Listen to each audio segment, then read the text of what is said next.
Hello, friends, and welcome back to r/IDontWorkHereLady. And I hope you're ready for 3 new great stories from this topic. So our first story is about a guy who decided to act against Karen in a non-standard way. The second story is about a lady who can't tell the difference between a man in a rock t-shirt and an amusement park employee. And the third story is one that you shouldn't say anything bad about your boss, especially if you say it to his daughter. So make yourself comfortable, and let's get started. Thought Karen was farting. I enjoy shopping because it's the only time I leave the house other than to go to work or go to college, so my sense of humor is not very well liked by some people. For example, I find people farting funny because, well, they rip their derriere in public. Another is I make bad word puns. Example, if your total is $9.98 and hand me 10, here's your 2 cents back. Or mustard, you do that guess, I have ketchup and relish in the thought. Yeah, bad dad puns. Also a bad play on words. So when I go out shopping, I help people because it's the nice thing to do, and it helps the employees out. But like most people who post here, people would assume I work here or there, so I usually help if they're nice. The nice, hi, sorry to bother you, where'd you find that, thanks. By the chance that you can get that down for me, or my favorite, where was this again? Usually an older person or someone with kids that just wants to get shopping done. So doing some shopping for my wife, condensed milk, some random items from cashback apps, currently in the aisle for baking. A little kid wanted to see pudding pack for gummy worms and cookie crumb mix. I get down and the mother thanked me. I replied with, not a problem and have a good day. Go to the condensed milk and look at the expiration date. I find the condensed milk with the longest date and continue shopping. I hear, excuse me. Think nothing of it. Go to the next aisle, chip time. I hear it again, a little louder and much more grouchy. Excuse me. So I move my cart closer to the shelf to decide which bag of chips do I want. Then one last time, throat clearing with even more attitude. Excuse me.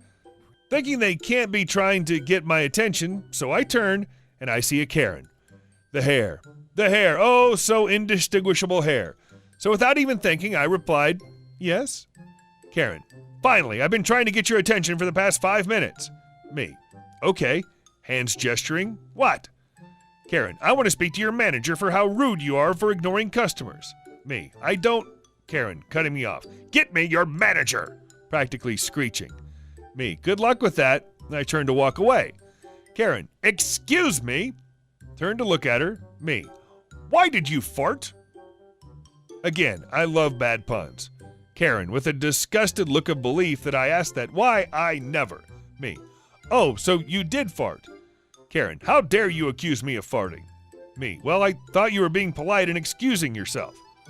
Her stammering in disbelief that I would say that. Then I continued to walk away, and she reaches for my arm. I feel her hand and on my arm, so I being my arm and close to be as she exclaimed, where do you think you're going? Me, away from you, the lady who can't stop farting. K, a loud grunt, or at least that's what I think it was. How dare you speak to me that way? I'm a paying customer. You need to show me some respect. I pay your salary. Me, about to laugh from the entitlement. So where's my paycheck? Karen, with a bewildered look on her face, I'm not going to pay you. Me, well, I don't work here, lady, in a condescending tone. Karen apparently missed the last part. Where's your manager? So I started laughing. Look at me. How dare you laugh in my face while I'm talking to you? Me trying to catch my breath while she is bright red in what she thinks is an angry look, or maybe she smelled something bad.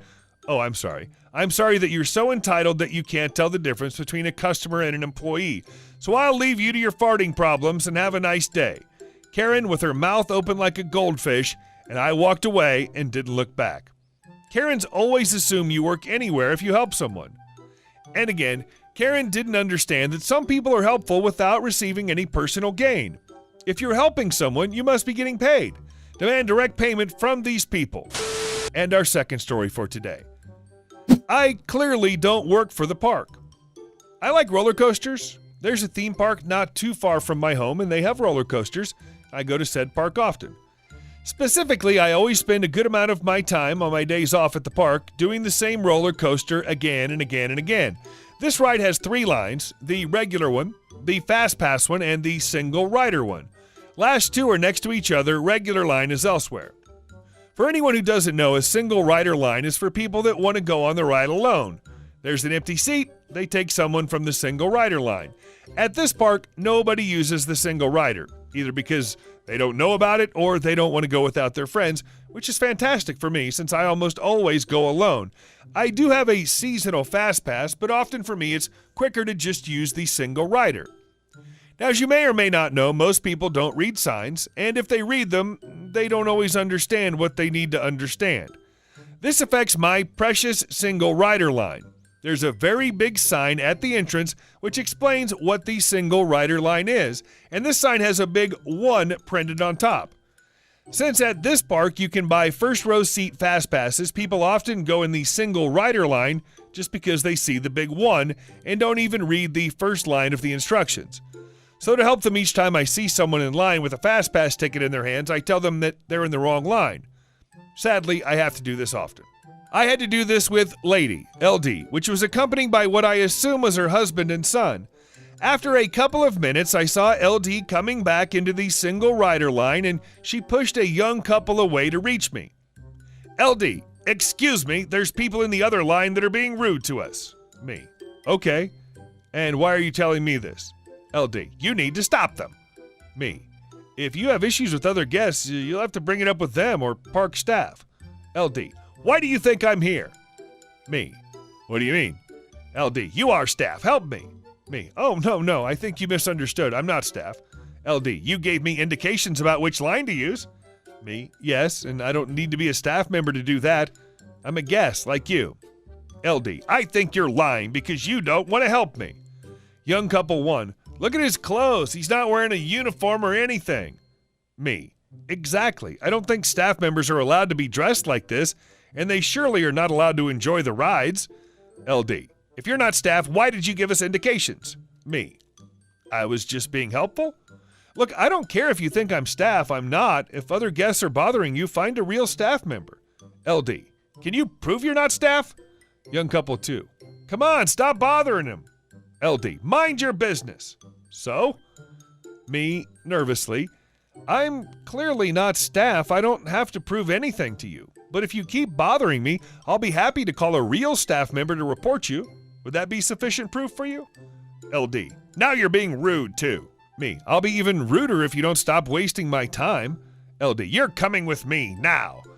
LD tried to grab me, but since there isn't much space in the line, the young couple blocked her easily from grabbing me. LD, out of my way! I don't react well to idiots. I twisted her arm just a bit to make her stop grabbing. LD, you hurt me! Me, touch me again and I'll punch you. And if you think a staff member could say that, I want the name of your drug dealer. LD, you're not staff? Me, no! Clearly, no! LD, annoyed. Okay, no need to be rude. And off she went. I'm not a client here, lady. This happened over 10 years ago, but reading all these stories made me remember this horrific experience. It's not exactly retail, but I think it's worth telling.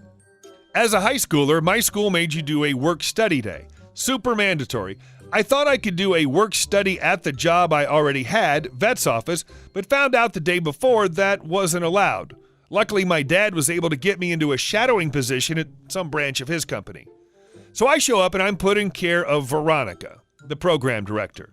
I'm supposed to shadow her working for the Adult Community Outreach Program, homeless services, healthcare services, mental health services, the works. Veronica is immediately very irritated she has to babysit me. Tells me to go clean the bathroom and shower. No, they're used by the shelter residents, so a double no. Leaves me back with a questionably safe male client in the lobby, mostly wanted to talk about the Order of the Black Sun, thankfully. Insults my intelligence, makes me sit in on a caseworker's counseling session with a client where I get to hear the riveting story of how he jumped a fence and broke his penis, and I was basically treated like garbage the entire time. I couldn't figure out why until I asked her to sign my form saying I put up with all this crap. V, sure kid, take it back to your school. It's not like you're gonna pass anyways. I don't know why they even let you kids in. Youth program name, Shadow here. You all just end up as adult clients in the end. Then I realize, oh crap, she thinks I'm shadowing here as a client of the youth version of this program. As I stand there, dumbfounded, holding my form and pencil out, she glances out the office windows as a car pulls up. V. Oh, great. Why's he here? Me. Who? V. Sean, the hard-ass moron of a CEO. He's always on my butt about something or another. Sean's my dad. I let her drone on and keep insulting my dad alongside all of their youth clients who I'm really feeling effing sorry for. I wait for my dad to walk past reception and he's walking towards her office. Me. Daddy! I run up and give him a hug. Dad. Hi, kiddo. I turn around to face Veronica with the biggest crap-eating grin on my face and watch her go ghost white. Dad, did you have fun today? Me. Uh-huh. My dad thanks Veronica for letting me shadow and we go get in the car. I immediately go full tattletale mode like a effing 4-year-old because holy crap, woman, the kids from the program are shadowing you because they want to choose a career path to help others like themselves. And you treat them like that? What the F? Verona works at a hotel now. Such a feeling of justice right now. Just because you think someone might be in a lowly program doesn't mean you should treat them that way. Who knows? Had she treated them better, maybe they would have seen her as a guiding light and not ended up as adult clients. Hey, thanks for watching all the way to the end, and we'll see you in the next one.